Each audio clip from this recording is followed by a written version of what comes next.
La Revolución Francesa fue el cambio político-social más importante que se produjo en Europa a finales del siglo XVIII. Fue un periodo violento en el que se derrocó el antiguo régimen, para acabar instaurándose un nuevo régimen donde la burguesía, apoyada en ocasiones por las masas populares, se convirtió en la fuerza política dominante. Veamos los detonantes que iniciaron esta revolución. Siglo XVIII. Nos hallamos en Francia. La corriente de pensamiento vigente es el pensamiento ilustrado. Las ideas de gente como Voltaire, Rousseau, Montesquieu han hecho mella en la sociedad. Sostenían que el conocimiento humano podía combatir la ignorancia, la superstición y la tiranía para construir un mundo mejor. Este tipo de pensamiento se expandió a través de reuniones realizadas en casas de gente adinerada, en las que participaban intelectuales y se hablaba de filosofía, política y literatura. Se leía la enciclopedia, una iniciativa de Diderot y d'Alembert que contó en sus sucesivas publicaciones con numerosos colaboradores que escribieron miles de artículos para dejar plasmado el pensamiento ilustrado. La enciclopedia contribuyó al descrédito del sistema. Una sociedad culta que piensa por sí misma era la mejor manera de asegurar el fin del antiguo régimen. Los principios basados en la razón, la igualdad y la libertad estaban presentes en la mentalidad de los franceses. No solo de los franceses, las ideas ilustradas se habían extendido por Europa y sus colonias. Al otro lado del océano, la Ilustración había servido de impulso para que un 4 de julio de 1776 las 13 colonias norteamericanas consiguieran su independencia. Francia se hallaba bajo el dominio de una monarquía absolutista. Reinaba por entonces Luis XVI, que estaba casado con María Antonieta. El poder del rey y de la nobleza eran la base de este régimen. El Estado se encontraba en una situación económica bastante precaria. Los gastos militares y las malas cosechas crearon una gravísima situación social. El pueblo pasaba hambre, mientras el lujo y el despilfarro del rey y la nobleza continuaban como si nada, endeudando más las arcas del Estado. La mentalidad ilustrada más el descontento social provocaron el caldo de cultivo perfecto para que estallara la revolución.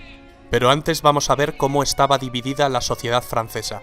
La sociedad estaba compuesta por 3 sectores sociales llamados estados. El primer estado era la Iglesia, no pagaba impuestos, recibía de los campesinos el diezmo, es decir, la 10ª parte del producto de sus cosechas. Solo la Iglesia podía legalizar casamientos, nacimientos y defunciones, y la educación estaba en sus manos. El segundo estado lo componía la nobleza, dueños de las tierras. La nobleza tampoco pagaba impuestos. Los campesinos les pagaban un tributo y solo podían venderles sus cosechas a ellos. Era una casta encerrada en sí misma. El primer estado y el segundo estado, es decir, el clero y la nobleza, sumaban un 3% de la población.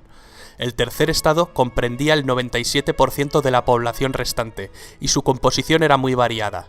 Por un lado estaba la burguesía, formada por los ricos comerciantes y banqueros, los profesionales liberales, médicos, abogados, también por artesanos y pequeños comerciantes. Por otra parte existían campesinos libres, pequeños propietarios, arrendatarios y jornaleros.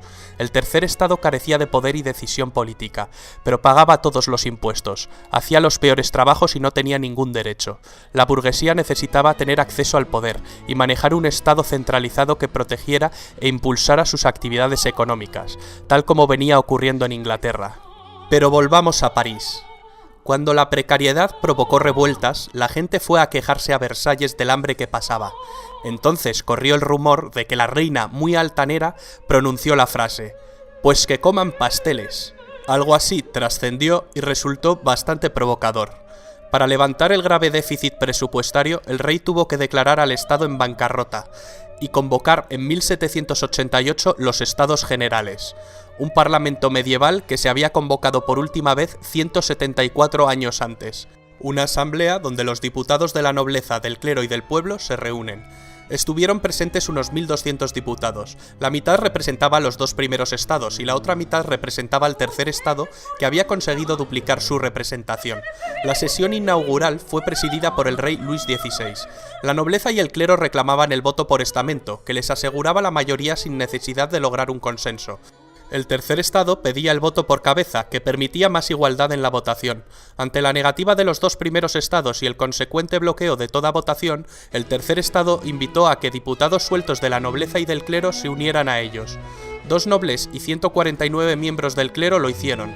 Ante este acto revolucionario, el rey Luis XVI mandó cerrar la sala y prohibió su entrada a los representantes del tercer estado. Los diputados del Tercer Estado entonces deciden constituirse en una nueva asamblea y ser los verdaderos representantes del pueblo de Francia.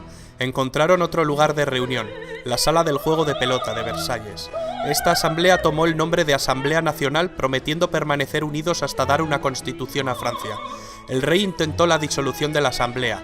El diputado Mirabeau entonces pronunció la célebre frase: «Estamos aquí por la voluntad del pueblo y solo saldremos por la fuerza de las bayonetas». El 14 de julio, el pueblo de París respaldó en las calles a sus representantes y ante el temor de que las tropas reales los detuvieran, asaltaron la fortaleza de la Bastilla, símbolo del absolutismo monárquico, pero también punto estratégico del plan de represión de Luis XVI, pues sus cañones apuntaban a los barrios obreros. Tras 4 horas de combate, los insurgentes tomaron la prisión.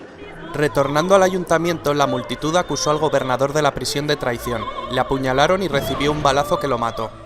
Su cabeza fue cortada y exhibida en la ciudad clavada en una pica, naciendo desde entonces la costumbre de pasear en una pica las cabezas de los decapitados, algo que se volvió muy común durante la Revolución. La toma de la Bastilla dio a los radicales y al pueblo de París mucha confianza en sí mismos, lo que tuvo su expresión en la prensa.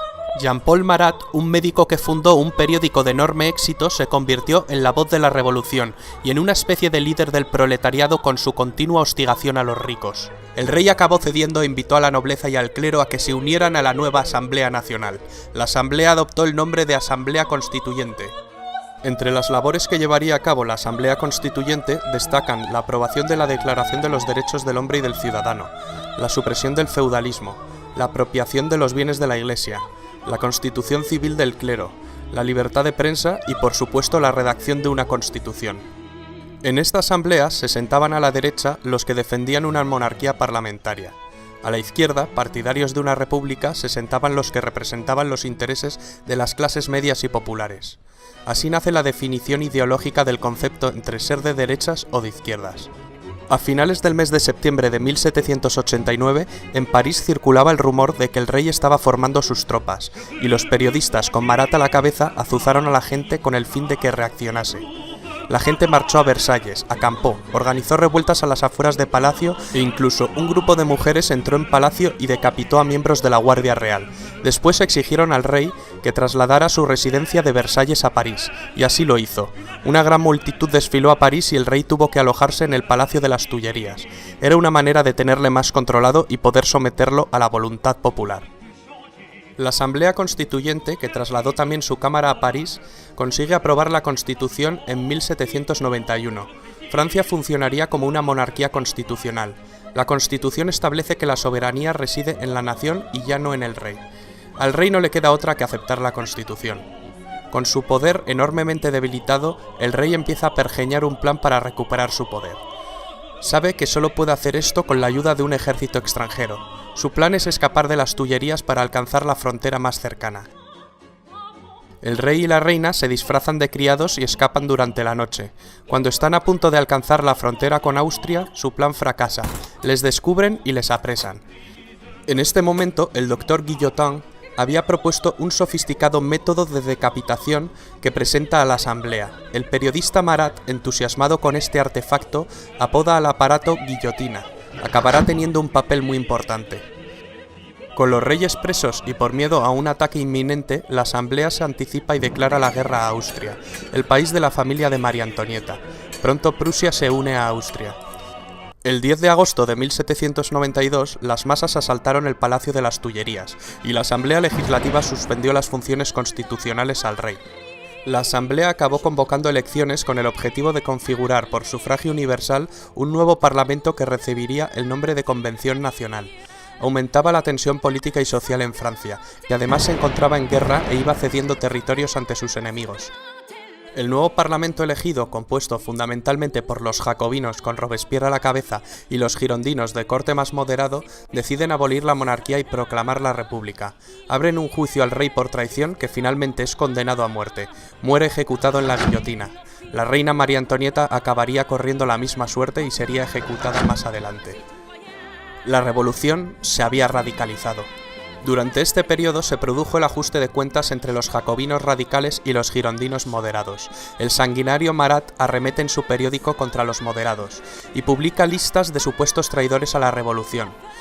Esto acabaría con Marat asesinado, mientras se daba un baño en su casa.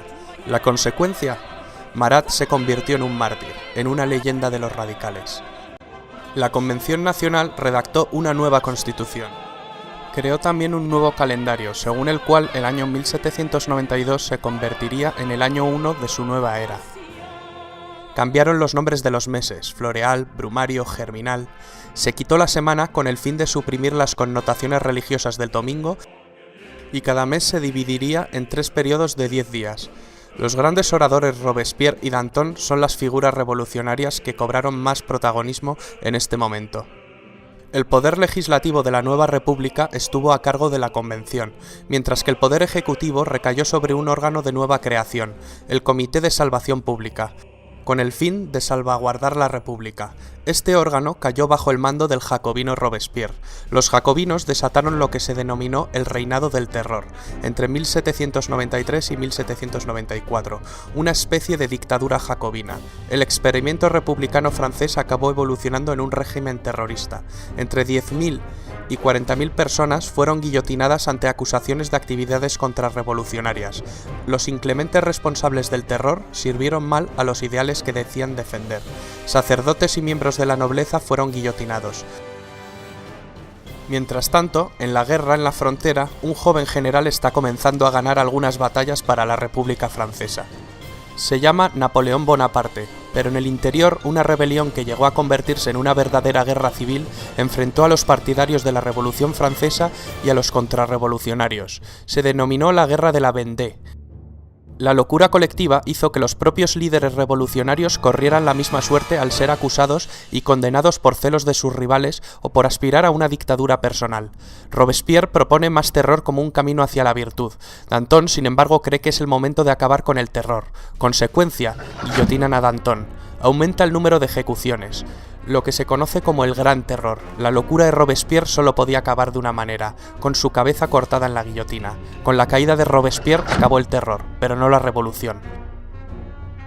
Finalmente, en un intento de moderación, en 1795 se promulgó la nueva Constitución del año 3, que había elaborado y aprobado la Convención durante los meses anteriores. Se trataba de una constitución muy diferente a la de 1793, y en esencia volvía a los principios de la Constitución monárquica de 1791. Las dos novedades principales que presentaba era que el poder legislativo estaba compuesto por 2 cámaras, siguiendo el modelo británico, y que el ejecutivo estaba integrado por 5 personas, que formarían el directorio, el nombre con el que acabaría conociéndose al nuevo régimen republicano. El directorio es una fase entre 1795 y 1799 de carácter más moderado. Este periodo está caracterizado por la disensión entre los directores y una grave crisis económica. Napoleón Bonaparte, retornado de su campaña en Egipto, encontró la motivación para dar en 1799 un golpe de Estado, el del 18 de Brumario. Se hizo proclamar primer cónsul de la República.